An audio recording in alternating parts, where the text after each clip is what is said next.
Bonjour à tous et bienvenue sur un nouvel épisode d'Avenir. Ce podcast créé par la société Télescope va vous faire découvrir des acteurs du changement. Ces personnalités exceptionnelles ont toutes un point en commun, elles ont une vision très précise de l'avenir. Ces hommes et ces femmes sont visionnaires dans leur société, leurs idées et leurs projets. Dans ce podcast, nous allons donc décortiquer leur parcours personnel et professionnel, leur histoire, mais aussi et surtout essayer de comprendre comment ils comptent changer demain. Dans cet épisode d'Avenir, nous avons eu l'honneur de discuter avec Steve Burgraff, un entrepreneur dans l'âme, qui a fondé 6 sociétés, dont la chaîne de restauration de burgers Big Fernand. Et récemment, il a cofondé Foodimo. Steve Burgraff est une personne brillante qui n'a pas peur de relever de nouveaux défis. Je ne vous en dis pas plus et je vous laisse découvrir son parcours grâce à Juliette David. Bonjour Steve. Bonjour. Comment ça va? Ça va très bien. On te qualifie souvent de serial entrepreneur. Tu as monté ta première entreprise assez tôt et après tu n'as plus jamais arrêté. D'où vient cet esprit entrepreneurial et à quel moment de ta vie tu as su que créer des entreprises c'était ton dada? Point qui aime bien les chevaux, c'est bien mon dada. Oui, c'est mon on autre va en parler passion. après. Non, depuis tout petit en fait, je voulais devenir chef d'entreprise parce que j'avais l'impression que les entrepreneurs étaient des aventuriers déjà. Donc ils étaient un petit peu mes héros déjà quand j'étais petit, ça c'est déjà la première des choses.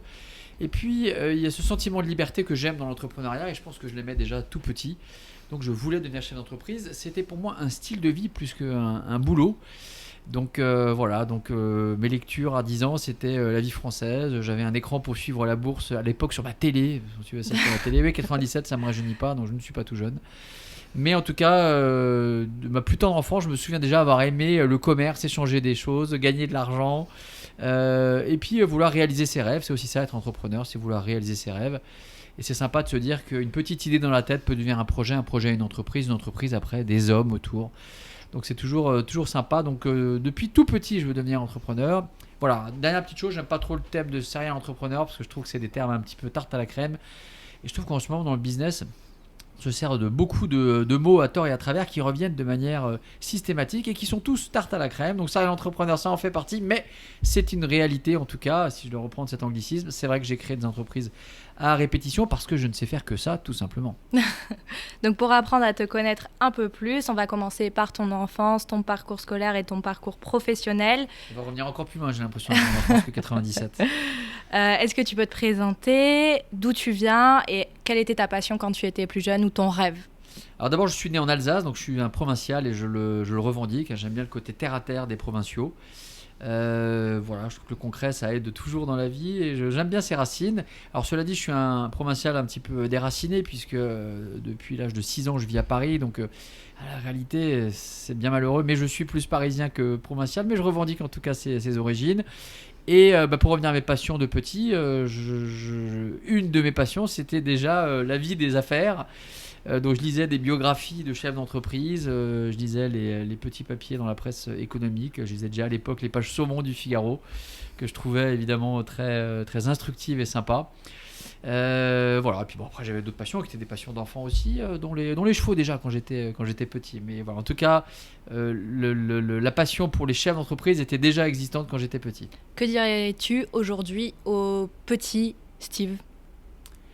Je lui dirais, écoute, t'as fait ton chemin et t'as suivi ta route. Donc pour l'instant, c'est pas plus mal pourvu que ça dure. Tu as fait une prépa HEC, puis tu as intégré l'IHG, l'Institut supérieur de gestion. Est-ce que c'est ton parcours qui a encore plus développé ton esprit entrepreneurial et qui t'a donné envie de fonder des entreprises? Ou comme tu dis, c'est vraiment un trait de ta personnalité? Absolument pas. Ça faisait partie de mon parcours parce qu'à l'époque, quand tu voulais faire des affaires, il fallait a priori faire une école de commerce. On a tout mène aux affaires, même ceux qui n'ont pas fait d'études d'ailleurs. J'aurais pu très bien me passer d'études. En fait, à la réalité, je crois que j'aurais aimé entreprendre tout de suite après mon bac. Voilà, ça laisse un petit peu de temps, un petit peu de maturité, parce qu'évidemment, quand on est jeune, on croit tout savoir. C'est évidemment la faiblesse de l'entrepreneur, du jeune entrepreneur, c'est qu'il croit tout savoir.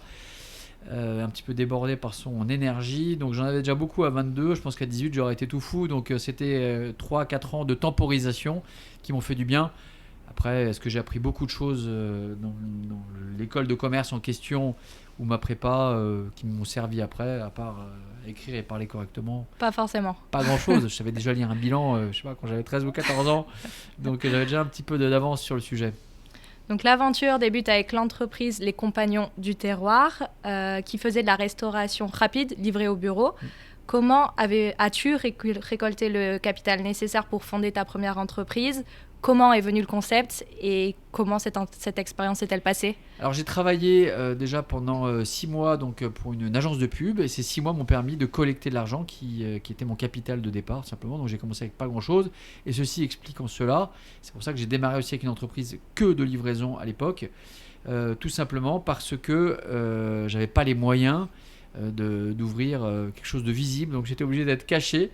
Voilà, mais bon, ça m'a aussi porté chance parce que l'entreprise a extrêmement bien fonctionné. Donc voilà, donc j'ai démarré avec la sueur de mon front surtout, un petit peu d'huile de coude surtout, et puis un petit peu de capital que j'avais amassé. La somme était petite, je ne sais pas si on peut dire amassé, mais en tout cas que j'avais récolté en étant très peu de temps salarié. Ensuite, tu as créé IconoWeb Multimédia, une agence spécialisée dans la présentation d'actifs immobiliers. Ta carrière a pris un tournant et tu as complètement changé de secteur. Pourquoi ? Et peux-tu nous parler de cette expérience ? C'était des rencontres et une opportunité. Voilà, je me suis retrouvé par hasard à m'occuper de commercialiser un immeuble de bureau. Et donc je l'ai vendu assez rapidement, et je l'ai vendu avec un outil à l'époque qui était un site, un CD-ROM. Ça fait rigoler tout le monde. Mais voilà, il faut placer les choses dans le contexte. On est en 2002. Donc il y a 18 ans maintenant. Donc j'ai vendu assez rapidement cet immeuble, et je me suis rendu compte que l'outil plaisait plutôt pas mal, plutôt que de donner du papier. Et j'ai tout simplement demandé à mon prestataire qui m'avait fait le site internet et le CD-ROM dédié à cet immeuble s'il voulait qu'on crée une entreprise qui fasse uniquement que cela, c'est-à-dire de la présentation d'actifs immobiliers. Et c'est comme ça que ça a démarré en 2002 et sur les chapeaux de roue. Après, tu as revendu cette société et tu as fondé immoprimo.com. Oui. De quoi s'agit-il ? Alors d'abord, donc, effectivement, j'ai gardé cette société pendant 5 ans. Donc je suis devenu leader en France. Donc j'ai été racheté par une SS2I. Donc voilà, donc c'était une aventure entrepreneuriale sympa, parce que d'abord l'humain avait été très sympa, j'avais des super associés à l'époque, et puis parce qu'on a fonctionné aussi, ça a marché, parce que jamais l'oublier, on parle toujours comme ça de l'entrepreneuriat comme quelque chose de gai et de sympa, mais quand ça fonctionne pas, c'est vraiment à double tranchant, et la sanction c'est moins sympa en effet. La sanction est vraiment sévère parce qu'elle est souvent professionnelle et privée, c'est très rare qu'il y ait pas de perméabilité entre la vie professionnelle et la vie privée quand on est un entrepreneur, en tout cas c'est difficile. Donc voilà, donc ça a bien fonctionné, on a fait une super culbute, et puis ça m'a permis effectivement de toucher un autre secteur d'activité, mais c'est vraiment une histoire de rencontre, c'est et d'opportunité. Un petit peu le hasard qui a fait les choses. Et puis j'ai aimé pouvoir réussir dans ce secteur qui n'était pas le mien à la base.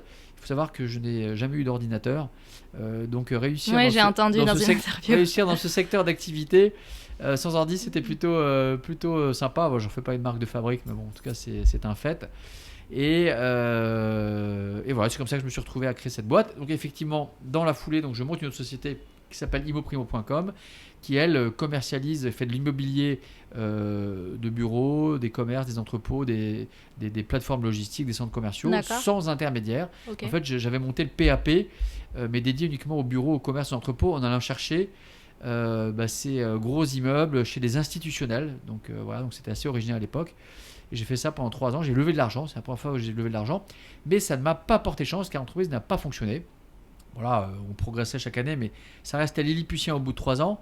Donc j'ai stoppé proprement l'entreprise, mais je l'ai stoppé. Voilà, donc ça fait partie des choses qui n'ont pas fonctionné, qui n'ont pas marché comme je le souhaitais. Voilà, c'est à l'époque où j'avais levé de l'argent. Faut-il voir un rapport de cause à effet entre les levées et l'échec? Il n'y a pas de rapport de cause à effet, mais pas forcément. Mais attention à toutes ces boîtes qui se créent où on croit toujours que le succès réside dans la levée. Elle n'est que le début de l'histoire, tout simplement. Donc voilà, je rappelle juste à quelques entrepreneurs qui se targuent de très grosses levées, et c'est très bien, il en faut de temps en temps, notamment dans la techno. Mais malheureusement, le but d'une entreprise, in fine, c'est toujours à la fois effectivement de faire de la croissance, mais surtout de gagner de l'argent, il ne faut pas l'oublier.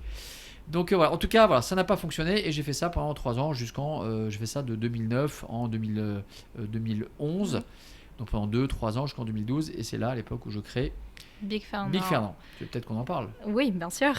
Donc comme tu viens de dire, en 2011, tu crées Big Fernand, donc c'est une chaîne de restauration. C'était ton rêve de monter un restaurant? Qu'est-ce que ça fait de réaliser ses objectifs et ses ambitions? Alors c'était effectivement... un de tes rêves, j'imagine. C'était un de mes rêves. Donc effectivement, au début, je voulais monter un restaurant qui faisait tout simplement des hamburgers avec la qualité d'un restaurant et la rapidité d'un fast-food. Voilà, j'avais mis un petit peu de cosmètes autour parce que voilà, j'avais un petit peu dans l'habitude de monter des boîtes. Et en réalité, je ne pensais pas du tout m'en occuper au départ, parce que j'avais toujours ma boîte Immo Primo, les deux se sont un petit peu chevauchés. Et le plus grand hasard a fait que j'ai retrouvé en fait un local commercial dans la rue où j'avais le siège à l'époque d'Immo Primo, donc rue du Four aux Poissonnières, et qui était le premier Big Fernand. Voilà, j'ai rencontré deux jeunes très sympas que j'ai associés, qui étaient Alexandre et Guillaume, donc qui étaient mes cofondateurs de Big Fernand. Et je pensais passer juste un petit peu de temps dans le restaurant au départ. Eh bien, le premier jour, alors je pensais rentrer au bureau tranquillement. Je ne suis jamais sorti du restaurant et c'est le début de Big Fernand qui a été un super succès, une super aventure entrepreneuriale et aussi bien sûr une belle aventure humaine. Et à quoi est dû ce succès ? Il est dû d'abord au produit et à la qualité du produit en fait. Il ne faut pas oublier que ce qui nous fait vivre ce sont les clients. Il faut toujours se dire qu'on va leur proposer quelque chose qui n'existe pas, peu ou pas développé. Et à l'époque, c'est vrai qu'il y avait un choix entre le burger du restaurant et le burger du fast-food. Donc il y avait un grand écart en termes à la fois de service et de qualité. Et cet hybride a été un petit peu nouveau, ce que les gens ont appelé fast casual. Je rappelle, c'est pas moi qui ai inventé ce mot, mais je l'ai détesté aussi parce que toujours on veut mettre des cubes et des cases. Alors on dit qu'on était précurseur dans le fast casual, soit. En tout cas, c'est vrai qu'on avait d'abord un super produit. Le succès de Big Fernand, c'est d'abord le succès du produit qui était notre hamburger, qui était de super qualité et surtout délivré de manière très rapide. Donc voilà, notre métier c'était une somme de détails en fait, et souvent c'est la somme de détails qui fait la grosse différence au final. Donc voilà, c'est ça le succès de Big Fernand. Et puis un petit peu les hommes aussi dont je fais partie. Et pourquoi justement avoir revendu vos parts alors que c'est une chaîne de restaurants à succès ? Mais parce que dans mon travail à moi, je considère toujours que le succès repose aussi à un moment sur la vente de l'entreprise, à plus ou moins long terme. Hein. Mais j'aime bien cette idée de transformer l'essai, je trouve ça vraiment sympa. De se dire qu'on a monté des équipes, quand on a créé de rien la boîte. J'aime bien cette idée. Voilà, je ne me mets jamais en tête au départ, donc je me dis jamais tiens je vais créer une boîte pour la vendre. Mais je trouve ça esthétique de vendre une boîte. Je trouve que c'est pas si facile que ça. Et c'est un exercice que j'aime bien. Donc j'ai toujours l'impression, un petit peu comme dans une partie de rugby, de transformer l'essai. Voilà, maintenant, peut-être que ma prochaine boîte, je la garderai 15 ans, 20 ans, 30 ans. Mais j'ai trouvé que l'opportunité était bonne, le prix qu'on proposait était sympa aussi. Voilà, je travaille aussi pour gagner de l'argent parce que j'aime bien vivre. J'imagine. C'était un mélange de plein de choses. Mais ce qui m'a fait le plus de peine quand j'ai vendu, c'est pas tant de céder mon entreprise, parce que ça, la réalité, j'ai une vraie capacité à oublier le passé et à me consacrer uniquement au futur. Et c'est aussi une des caractéristiques, je pense, de l'entrepreneur d'aujourd'hui et de demain. Mais j'ai eu plus de mal à quitter mes équipes en fait. Alors d'abord je suis resté encore 2 ans président de la boîte après, donc ça m'a laissé un petit peu un peu de temps pour partir. Mais c'est vrai que pour moi c'était le plus difficile parce que je leur dis j'aimais cette sensation de partir le matin de chez moi avec le smile et d'arriver au bureau content et d'être content de ce que je fais en fait.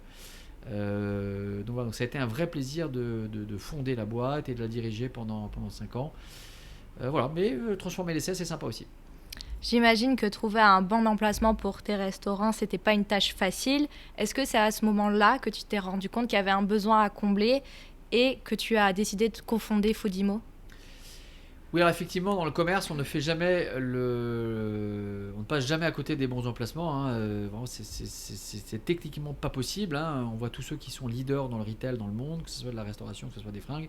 À un moment, ils ont toujours besoin de ces bons emplacements. Alors maintenant qu'ils ont complété avec une forte stratégie digitale, hein, qui est malheureusement indispensable aujourd'hui. Malheureusement. C'est comme ça, en tout cas, elle existe.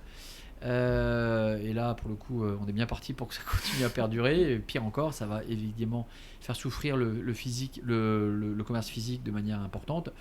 Mais en tout cas, pour se faire connaître en termes de visibilité, et quand on a décidé d'avoir une stratégie qui n'est pas 100% digitale, on ne fait pas l'économie des bons emplacements.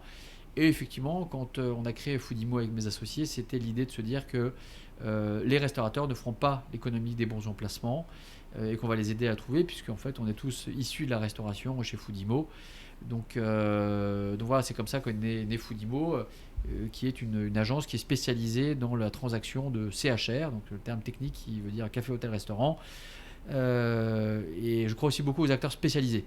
Donc, voilà. Donc, le commerçant il ne pourra pas faire l'économie des bons emplacements, qui plus est le restaurateur, et en plus il faudra qu'il ait en face de lui des gens qui sont spécialisés, parce que la restauration c'est un pan entier du retail, Et il faut être très spécialisé pour pouvoir parler le même langage et trouver les bons emplacements pour les restaurateurs, d'où la naissance de Foodimo, il y a de cela quelques mois. Et qu'est-ce qui différencie Foodimo de ses concurrents ? D'abord l'équipe, pour commencer. L'équipe L'humain jeune, au centre. dynamique, l'humain toujours. Et ensuite, c'est vraiment ce côté ultra spécialisé. En fait, il y a peu d'agences qui sont ultra spécialisées. Beaucoup font du commerce, mais ultra spécialisées de restauration, à ma connaissance, il n'y en a vraiment qu'une à Paris. Et voilà. Puis en l'occurrence, on a beaucoup d'éléments qui viennent de cette agence aussi. Donc il y aura peut-être un système de vase communicant. Et voilà. Et puis on a essayé de mettre un petit peu des méthodes de travail un petit peu plus modernes. Voilà, on se sert beaucoup du digital. Et puis évidemment toujours notre carnet d'adresse dans la restauration, donc qui nous permet à la fois de trouver les bons emplacements et à la fois de trouver les bons acquéreurs pour ces bons emplacements. Et quelles sont les ambitions de Foodimo pour les mois à venir et les années à venir ? De se développer, bien sûr, toujours. C'est l'objectif. Voilà, comme un enfant voudrait grandir, l'entreprise veut grandir, c'est quasi naturel. Donc voilà, donc continuer évidemment à embaucher, être leader sur le secteur à Paris, et je pense qu'on le sera assez rapidement. Et puis après, développer des Foodimo en province, parce qu'aujourd'hui, il y a beaucoup de gens qui veulent aller en province, comme tu as pu le constater. Des gens qui veulent vivre en province, des gens qui veulent travailler en province. Donc il faut leur amener des restaurants, et on va leur amener des restaurateurs parisiens aussi, qui veulent aller en province. Donc l'idée, c'est de faire un maillage national. À côté de ça, avant ça surtout, tu t'es lancé dans des nouvelles aventures. Tu es le fondateur de 3 nouvelles sociétés. Donc on va commencer chronologiquement. Comment ? Autant que ça fait beaucoup. Ça commence à faire. En 2016, tu as créé Cul de Cochon, qui est toujours dans le secteur alimentaire. Alors, je ne l'ai pas créé, j'ai repris la société en 2016, qui existait depuis 100 ans, je l'ai reprise. Voilà. De quoi s'agit-il ? Eh bien, c'était des fromageries, charcuteries, et en fait, pareil, le hasard, j'en avais une à côté de chez moi, je trouvais que c'était exploité. Il y avait des vraies possibilités d'améliorer à la fois le produit et le service. Donc voilà, finalement, je me suis retrouvé à racheter cette petite chaîne qui fait donc des fromages, des charcuteries modernes, c'est-à-dire sans nitrite. Voilà, toujours de qualité, parce que les compagnies de terroir m'ont jamais quitté. Je suis toujours resté dans le terroir et je veux toujours des produits de qualité. Et puis l'idée aussi, c'était de pouvoir développer une offre pour le déjeuner, ce qu'on fait dans nos restaurants Cul de Cochon. Enfin, c'est pas des restaurants, dans nos points de vente Cul de Cochon. Mais combien il y a de points de vente ? Il y en a 4. Il y en a un à Montorgueil, un rue de Bussy, un rue Saint-Charles et un rue Rambuteau. Okay. Donc voilà, donc c'est une petite chaîne. Et voilà, et je m'amuse donc à refaire les produits. J'adore passer du temps dans les boutiques. Tu vois, quand je vais te quitter, là, je vais aller rue Montorgueil, aller travailler sur des nouvelles terrines. Okay. Voilà, donc c'est aussi ça qui m'amuse, c'est de pouvoir me mettre les mains dans le cambouis. Et c'est vraiment une super aventure Cul de Cochon, et je redis avec des super produits. Et puis surtout, on a un nouveau créneau qui est distribué en fait de la charcuterie dans les entreprises, des plateaux de charcuterie pour qu'ils puissent faire des apéros, etc. Un jour, le temps des apéros reviendra dans les entreprises et Cul de Cochon sera là. Donc voilà, donc c'est intéressant. Donc ça, c'est une boîte que j'ai rachetée donc en 2016. Et en 2019, tu as monté Polichinelle avec Christophe Michalak. Ouais. On dit ça comme ça ? Oui, Christophe Michalak. C'est un restaurant. Quel est le concept ? Pareil, j'aime pas trop le terme de concept. Quand on est ouvert, il n'y a plus de concept. En fait, c'est une entreprise. C'est aussi pourquoi est-ce qu'on appelle toutes les nouvelles boîtes qui se créent des startups ? Ça reste des sociétés. Hein. Toujours, c'est grand. Pour définir, il faut des mots. C'est des grands mots. Ouais, bon, bref, c'est un mot qui remplace un autre. Mais tout ça pour dire que le principe donc de Polichinelle, pardon. Je m'y perds un petit peu.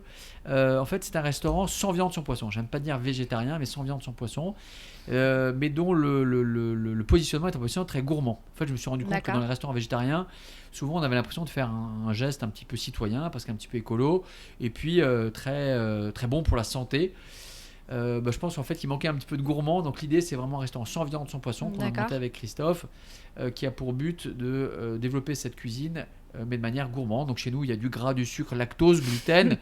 Il y a vraiment tout ce qu'il faut, sauf pas de viande, pas de poisson. Et intéressant, c'est servi sous la forme d'un buffet. Un buffet où on te sert derrière le buffet. Donc c'est un hybride, c'est un très beau restaurant qu'on a dans le 15e arrondissement quai de Grenelle, avec un très beau brunch le samedi et le dimanche, une très grande terrasse et un potager sur le toit. Donc je trouvais l'histoire intéressante. Et ça correspond aussi à mon mode de vie. Je crois beaucoup au marketing de la vérité. Quand tu fais des choses qui sortent des tripes, et en fait moi je mange de moins en moins de viande, c'est une réalité.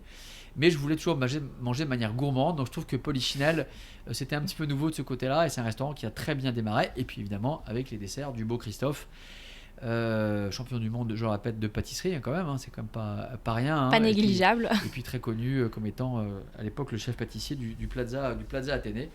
Voilà, donc ça c'est aussi une nouvelle aventure qui s'appelle Polichinelle. Donc à côté de toutes ces expériences, comme on en a parlé au début, tu as une autre passion, les courses hippiques. Tu es propriétaire d'une 50aine de chevaux de course. Quelle relation entretiens-tu avec ce sport ? D'abord, je suis cavalier. Donc j'aime les chevaux. Tu pratiques l'équitation. Ouais. Donc je suis déjà cavalier, j'aime les chevaux. Et puis comme tu as pu le comprendre, j'aime le business, j'aime un petit peu les défis, le sport, un petit peu de risque aussi. Donc en fait, les chevaux de course, ça retrace bien tout ceci. Hein. C'est vraiment un doux mélange entre ce que je viens de t'évoquer, c'est-à-dire le business, le risque, la passion du cheval, du sport, de l'animal en tant que tel. Voilà, donc ça me résumait bien. J'avais très envie d'y aller. Donc maintenant, je fais ça depuis 2014. Donc à la fois, je suis propriétaire de chevaux de course, donc je cours mes chevaux. Hein. Tu as eu des bons résultats grâce à ces chevaux, oui, quand même. J'ai fait 3e du prix de Diane et tout. J'ai couru des belles courses, j'ai eu des belles choses. J'ai eu la chance d'aller courir à l'étranger avec des chevaux, voilà. Et puis j'en achète et j'en revends aussi des chevaux de course. Il faut bien pouvoir se payer un petit peu cette passion qui est un petit peu coûteuse.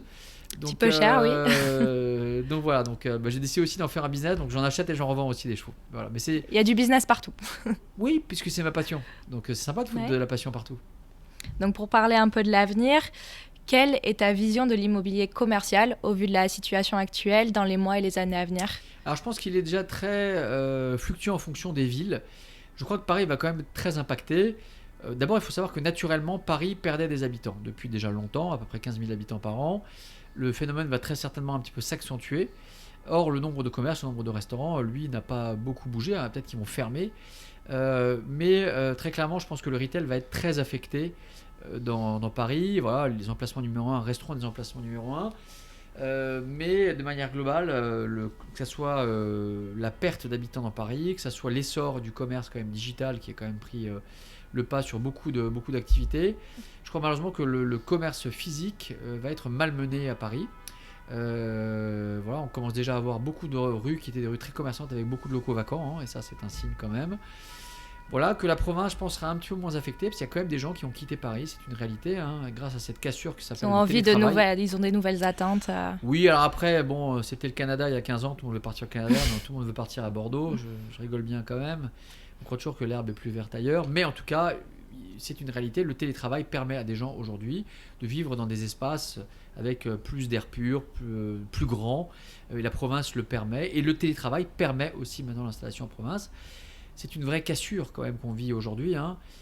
C'est pas rien. Là, je parle pas du confinement. Je parle de l'après derrière, où on considère que on a la possibilité quelquefois de télétravailler, donc de travailler de chez soi, un endroit qui peut être un endroit plus confortable, et que finalement on n'est pas obligé de faire le choix entre son travail et son boulot. Quelquefois, on peut mélanger les deux.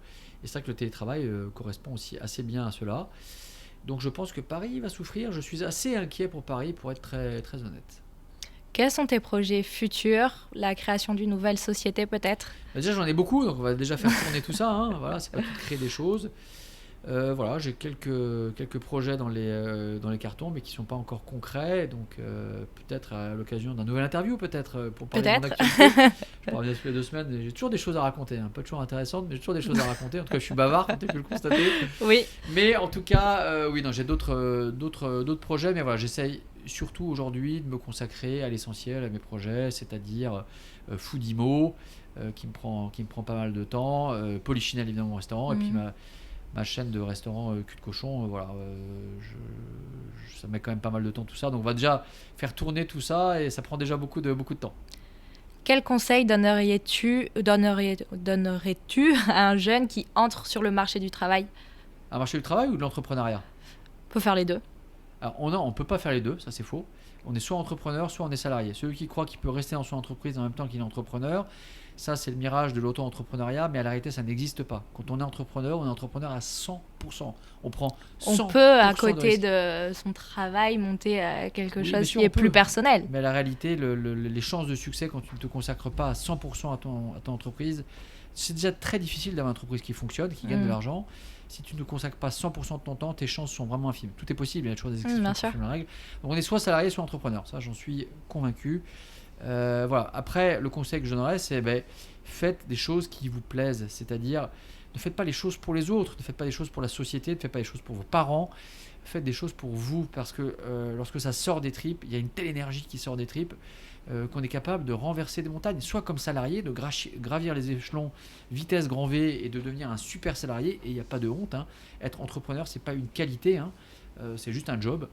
Voilà. Et pareil, quand on est entrepreneur, pareil. Ça ne va pas à tout le monde en plus d'être entrepreneur. Non, en plus, il y a des gens qui ne sont pas faits pour ça. Hein.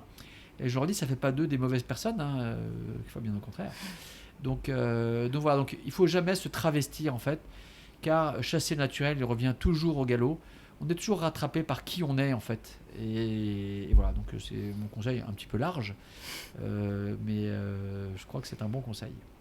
Donc pour finir, on a créé ce podcast dans le but d'inspirer les gens et de leur redonner envie de croire en demain. Est-ce que tu aurais un conseil ou une citation motivante à nous partager ? Oui, j'aime bien cette citation qui est la suivante. La belle âme est celle qui vit dans l'angoisse de souiller la splendeur de son intériorité. Il lui manque la force de s'extérioriser, de se faire soi-même une chose. Voilà, je vous laisse réfléchir à tout ça. Un petit peu compliqué comme ça, mais en fait, qu'est-ce que ça veut dire ? Ça veut dire que tout simplement, que les belles idées qu'on a dans la tête, il faut tout simplement un moment qu'elles deviennent réalité. Car la belle idée dans la tête ne vaut rien tant qu'on ne l'a pas couchée, tant qu'on ne l'a pas confrontée à la réalité. Donc voilà, donc je finirai sur cette petite citation d'Hegel, qui peut paraître un petit peu compliquée, mais en fait qui est assez simple. Merci d'avoir répondu à mes questions et à bientôt. À bientôt. Au revoir, merci. C'est la fin de cet épisode d'Avenir, le podcast créé par la société Télescope, une carte de prospection qui permet aux professionnels de l'immobilier de prédire les transactions de demain. Si le podcast vous a plu, n'hésitez donc pas à le partager autour de vous. Vous retrouverez toutes les informations concernant notre invité directement sur le blog de Télescope. Si vous avez des questions ou envie de participer au podcast, vous pouvez nous écrire sur podcast@telescope.com.